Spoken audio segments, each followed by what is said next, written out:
Tonnerre de Brest, avec les boat punk, le No Future tombe à l'eau. Les travelers en maillot de bain larguent leurs Rangers et pogotent sur les flots.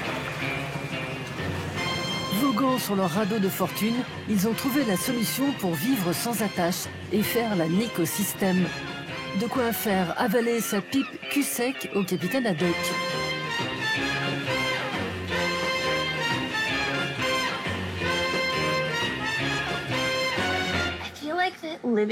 Vivre sur l'eau, c'est une bonne solution si tu peux pas supporter la façon dont fonctionne le monde. Quand t'es sur un bateau, personne t'emmerde, parce que tu déranges personne. Personne te reproche de faire trop de boucan ou de naviguer trop vite. Les dégâts sont limités avec un bateau. J'ai été arrêté une seule fois sur celui d'un ami, parce qu'on naviguait en pleine tornade. Je mourrai sans savoir ce que c'est de vivre avec une femme et des enfants dans une ferme, dans l'Iowa, par exemple. J'aime l'idée de pouvoir faire ou essayer n'importe quoi. Je suis incapable de rester tranquille. De nos jours, trouver un squat au cœur de la ville est plus épuisant qu'une transat en solitaire. Le New-Yorkais Duke Riley, lui, a trouvé sa friche au bout des quais, à quelques encablures de Manhattan. Depuis que l'ancien maire de la ville, Rudy Giuliani, en a interdit l'accès, ce cimetière de bateaux est l'Éden des boat punk.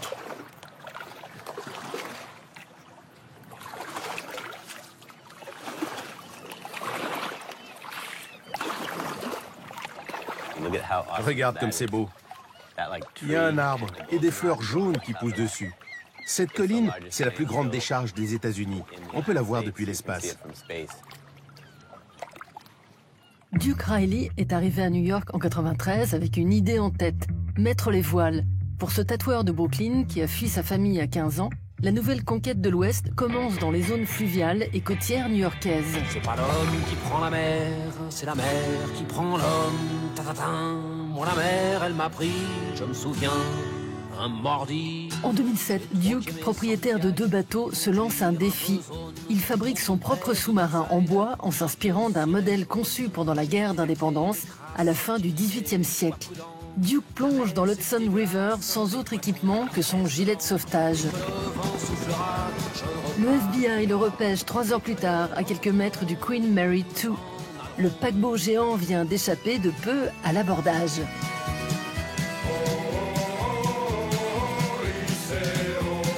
Les tabloïds, eux, ne le loupent pas et traitent Duke de crétin. Et l'idée de ce projet, c'était d'utiliser une technologie qui datait de 1776 pour attaquer un des 5 sites les plus visés par les terroristes à l'époque. Alors qu'on dépense des milliards de dollars pour éviter qu'un truc pareil n'arrive. Pour les boat punk, la mer n'est pas seulement un immense espace dans lequel ils peuvent barboter en toute liberté, mais aussi un moyen de vivre à peu de frais. Pendant l'hiver, nos moussaillons en blouson noir retapent leur sweet home à Green Cove Spring, près de Jacksonville, en Floride. Pas la peine de les chercher dans le port de plaisance chic donnant sur la mer. Leur repère, c'est cette ancienne marina militaire en bordure de rivière. Son point fort, elle est parmi les moins chères des États-Unis.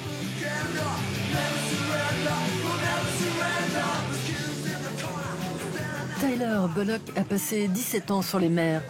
Il a racheté son bateau de 15 mètres à un voisin qui voulait s'en débarrasser et l'a remis à flot grâce à des pièces récupérées dans la décharge voisine.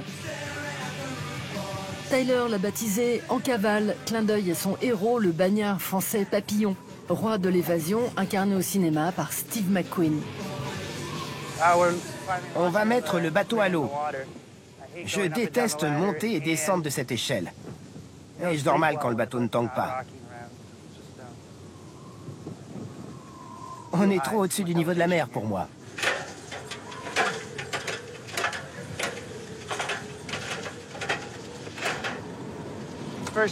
La première chose que j'ai faite sur ce bateau, c'est installer des haut-parleurs.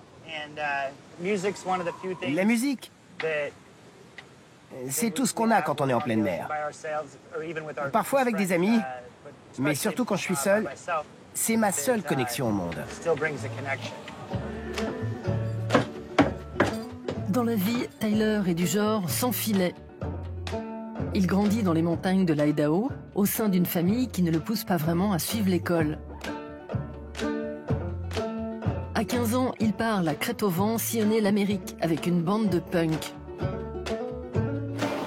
Pour les longues distances, Tyler joue les passagers clandestins à bord des trains de marchandises, comme ses ancêtres, les légendaires hobos qui faisaient rêver Jack Kerouac. En 2002, la vie de Tyler prend le grand large. Une fois son bateau retapé, ce dernier lâche la drogue, la rue et les chiens pour se transformer en punk à voile. Quand je suis assis là, c'est plus fort que moi. Je regarde le niveau des batteries, j'écoute la pompe à eau qui se met en marche et j'écoute le vent dans les gréements. Et il faut faire attention à plein de choses ici.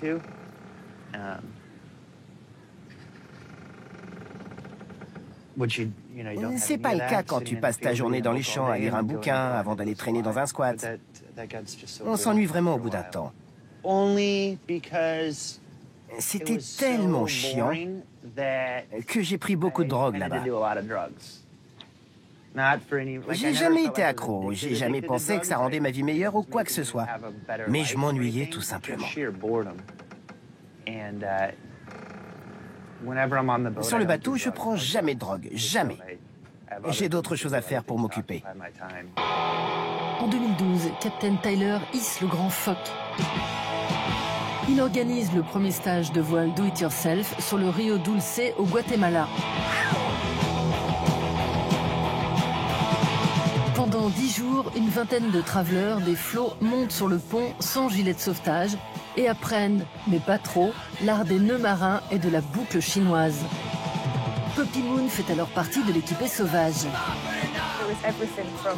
Il y avait tout, des cours de nœuds, des cours de gréement et des cours de navigation. C'était délirant, c'était cool. Quand je suis arrivée, j'y connaissais rien. J'ai toujours voulu vivre sur un bateau, mais je savais rien faire et je me rendais pas compte du travail que ça représente. C'est un boulot à plein temps d'avoir un bateau. Le canal de Gowanus, au milieu des usines de Brooklyn, sent le soufre. Ces eaux, rendues opaques par les produits chimiques et le ciment qu'on y déversait, étaient très prisées par la mafia. L'organisation criminelle y faisait disparaître les corps des victimes de ces règlements de compte. C'est à 2 brasses de là que Swoon a jeté l'ancre.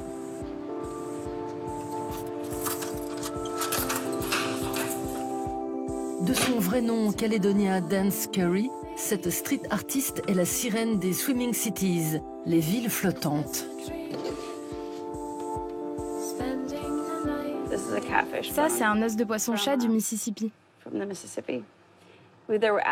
y a des carcasses d'alligators, de poissons-chats et des tas d'os incroyables.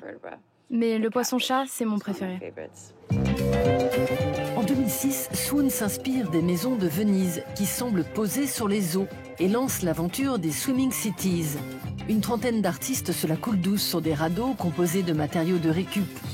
La flottille se laisse porter sur les fleuves du monde, du Mississippi au Gange. Quand on a descendu le Mississippi, toutes les personnes qu'on rencontrait disaient qu'elles avaient toujours voulu faire ça. Construire un radeau pour descendre le fleuve, ça fait partie de la mythologie du Mississippi. Ça fait partie des rêves d'enfants.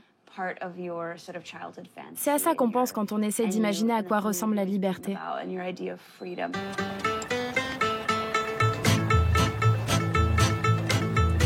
Le capitaine Erichoff. Il est né sur un bateau et il a déjà pas mal bourlingué. Ex-pêcheur puis docker, Pete retape des bateaux qu'il cache le long des rivières de New York, comme ici sous l'usine de retraitement des déchets de Brooklyn.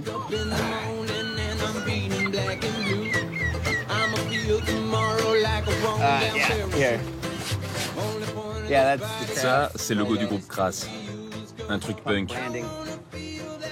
C'est au cas où... Enfin, ça prouve que j'étais punk. Et ça, c'est pour pouvoir tout surveiller 24 heures sur 24.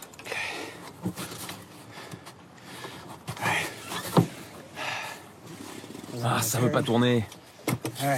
Ça tourne pas? Merde!